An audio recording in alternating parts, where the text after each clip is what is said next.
After 2020, the film industry didn't completely collapse, but it definitely entered a prolonged state of turbulence.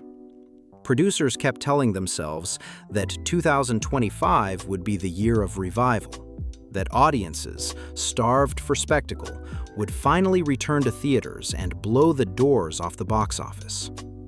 Reality had other plans. Instead of a triumphant comeback and record-breaking profits, Hollywood was hit with a series of brutal slaps. It became painfully clear that massive budgets, iconic names, and endless sequels no longer guarantee box office success. Audiences have grown more cynical, more selective, and now they vote with their wallets, coldly and without mercy. In 2025, we watched so-called unsinkable franchises go under, and ambitious projects crash headfirst into a wall of indifference.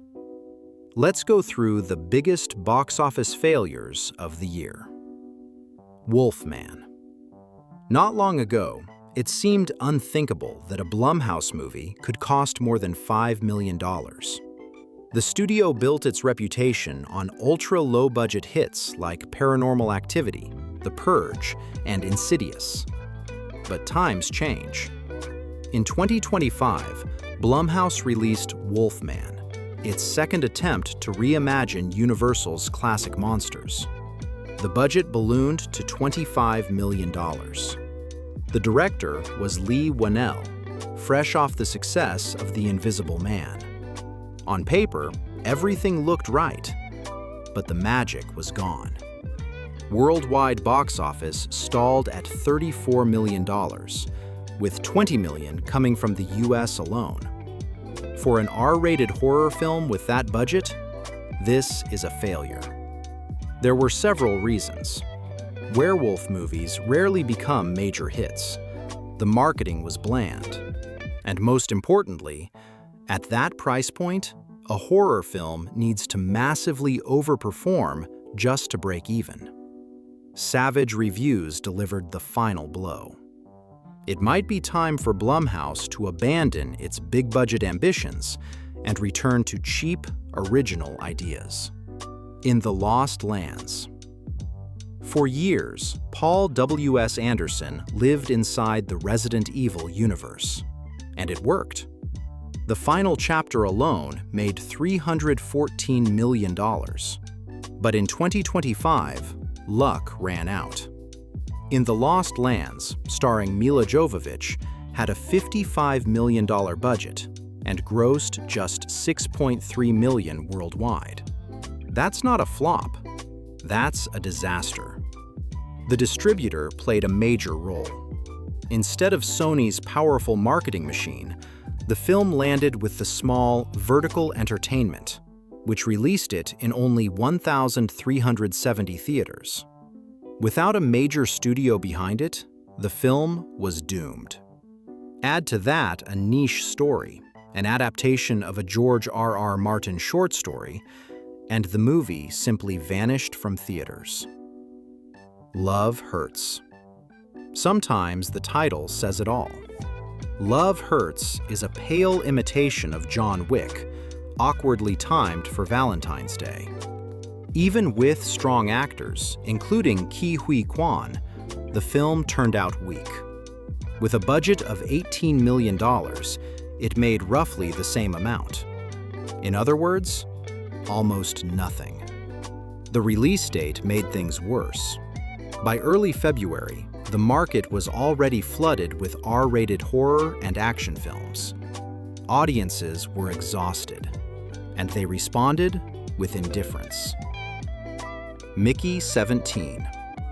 Robert Pattinson left his Twilight days long ago and became a darling of the festival circuit. But festival prestige doesn't equal box office power. Bong Joon-ho's Mickey 17, with a $150 million budget, grossed $133 million worldwide. Yes, it's original sci-fi. Yes, it's a celebrated director. Yes, it even features two Pattinsons in one movie. And still, audiences sent a clear message.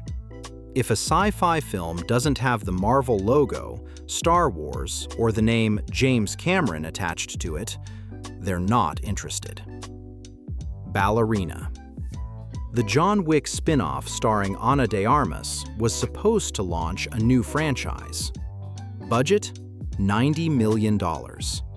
Box office, $137 million. Technically not a catastrophe, but for this universe, a disappointment. Audiences simply don't care about the world of John Wick without Keanu Reeves at the center. And the film's painfully derivative action sealed its fate. The Smashing Machine. A24 decided to go big and teamed up with Dwayne Johnson. Budget, $40 million. Box office, $21 million.